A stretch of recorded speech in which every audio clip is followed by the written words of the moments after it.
आज म तपाईहरुसँग एकदमै मिठो मासुको अचारको रेसिपी शेयर गर्न गइरहेको छु अनि यो अचार तपाईहरुले लामो समयसम्म राखेर खानु पनि सक्नुहुनेछ।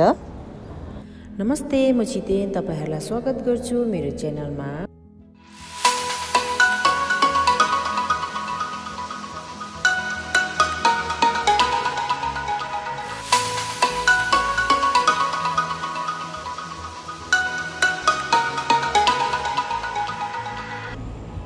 अचारको लागि सामग्रीहरुमा मैले यहाँनिर तोरीको तेल आधा कप लिएको छु। 2 इन्च जत्रो अदुवालाई चाहिँ मसिनो गरेर यसरी काटेको छु। एउटा ठूलो लसुनलाई पनि यसरी काटेर राखेको छु। मसलाहरुमा ठूलो चम्चाको 2 चम्चा जीरा, ठूलो चम्चाको 2 चम्चा सौंफ पनि, ठूलो चम्चाको 1 चम्चा धनिया, ठूलो चम्चाको 1 चम्चा तोरी, ठूलो चम्चाको 1 चम्चा मरिच, ठूलो चम्चाको 1 चम्चा टिमुर पनि छ। त्यसै गरेर ठूलो चम्चाको 1 चम्चा आदि मेथी, त्यसै गरेर यहाँनिर 4-5 वटा ल्वाङ, 4-5 वटा सानो खालके अलैची अनि 2टा स्टार एनिस पनि लिएको छु। ठूलो चम्चाको 1 चम्चा चिली फ्लेक्स छ। ठूलो चम्चाको 1 चम्चा धुलो खोर्सानी, खोर्सानी बेसी कम्ती गर्नु सक्नुहुनेछ। त्यसै गरेर नुन स्वाद अनुसार। ठूलो चम्चाको 5 चम्चा भिनेगर पनि छ। यो चाहिँ जायफल अथवा जायदाना, यो चाहिँ मैले आधी ग्रेट गरेर यहाँनिर राखेको छु। मैले पहिला नै चिकनको, पर्कको अथवा सुकुटीको अचार हालिसकेको छु र आज चाहिँ म यो फ्रेश रेड मिट युज गरिरहेको छु र तपाईहरुले पनि कुनै पनि तपाईहरुको फेभरेट रेड मिट युज गर्न सक्नुहुनेछ यो अचार बनाउनको लागि। र मासुलाई चाहिँ मैले सानो सानो साइजमा यसरी काटेको छु। मासुलाई राम्रोसँगले धुएर पेपर टावलले ड्राई गर्ने। सबैभन्दा पहिला म मसलालाई प्रिपेयर गर्न गइरहेको छु र यो मसलालाई चाहिँ म मज्जाले पहिला भुट्छु। मसला भुट्नको लागि मैले यहाँनिर एउटा प्यान लिएको छु र प्यानमा यी सबै मसलाहरू मैले राखे र यसलाई कलर चेन्ज हुइन्जेलसम्म मिडियम टु लो हिट राखेर राम्रोसँगले भुट्ने। जब मसलाको कलर चेन्ज भएर हल्का रातो हुन थाल्छ तब चाहिँ ग्यासलाई अफ गरेर यो मसलालाई एकछिन सेल्लिनको लागि छोडिदिने।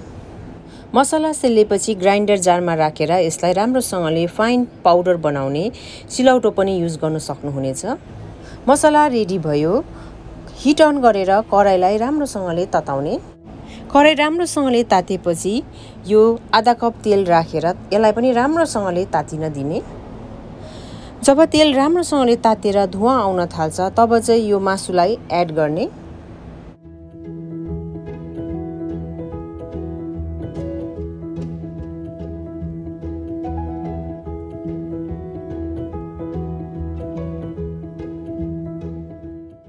सबै मासुहरू राखिसकेपछि एकपल्ट राम्रोसँगले चलाइदिने।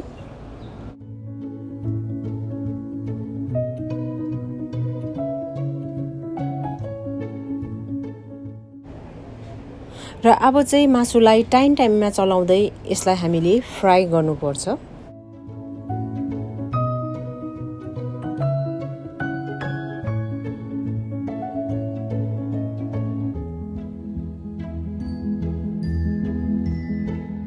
मासुको अचार बनाउँदा ध्यानमा राख्नुपर्ने कुरा, हामीले मासुलाई फ्राई गर्दाखेरि एकदमै मासु राम्रोसँगले फ्राई गर्नुपर्छ।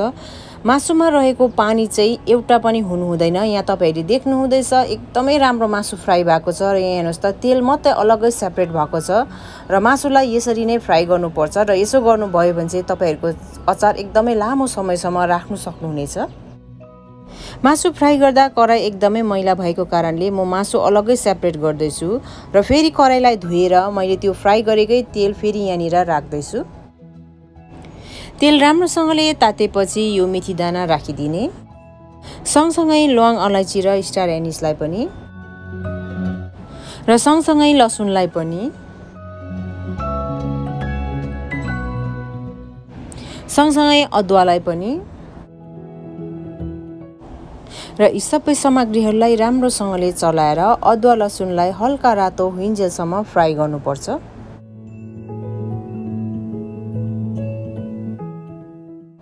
देख्नु हुँदैछ नि यहाँनिर अदुवा लसुन राम्रोसँगले फ्राई भइसकेको छ र अब यसमा म ग्यास लो गरेर यो चिली फ्लेक्स र यो चिली पाउडरलाई एड गर्दैछु। खोर्सानी छिट्टो डढ्ने हुनाले मैले यहाँनिर ग्यासको फ्लेम लो गरेको छु र लो ग्यासको फ्लेममा नै यो चिली पाउडर र फ्लेक्सलाई राम्रोसँगले पकाउनु पर्छ। र एकछिन खोर्सानीलाई पकाइसकेपछि यो फ्राई गरेको मासुलाई एड गर्ने। मासु एड गरिसकेपछि राम्रोसँगले चलाइदिने।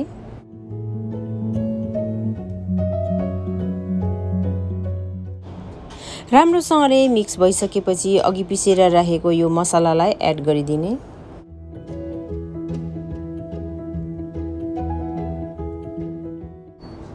अब यो मसला पनि राम्रोसँगले मासुमा मिक्स गर्नुपर्छ।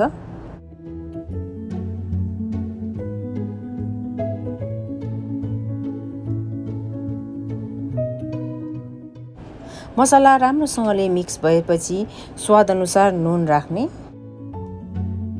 नुन राखेपछि फेरि राम्रोसँगले चलाइदिने।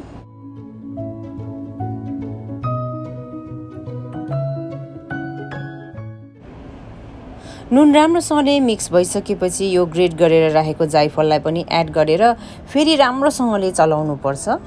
र यति बेला चाहिँ मैले ग्यासको हिट मिडियममा राखेको छु।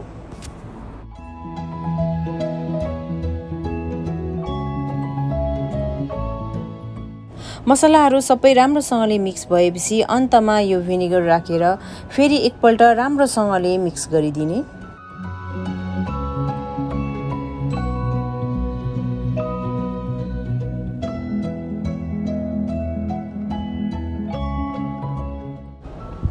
ल हेर्नुस् त अब चाहिँ अचार पर्फेक्टली बनिसकेको छ। एकदमै मिठो अचार बनिएको छ। र अब यो अचारलाई तपाईहरुले ग्यास अफ गरेर राम्रोसँगले सेल्लिनको लागि छोडिदिने।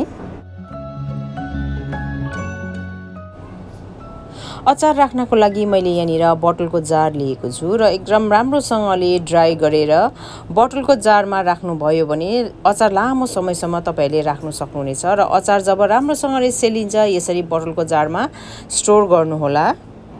र कस्तो लाग्यो आजको मेरो यो मासुको अचारको रेसिपी कमेन्ट गर्नु चाहिँ नबिर्सिदिनुहोस्। अनि मन परे रेसिपी तपाईहरुको साथी फ्यामिलीहरुसँग शेयर गरेर यदि मेरो च्यानलमा नयाँ हुनुहुन्छ भने सब्स्क्राइब पनि गरिदिनुहोस् है। Thank you, bye bye.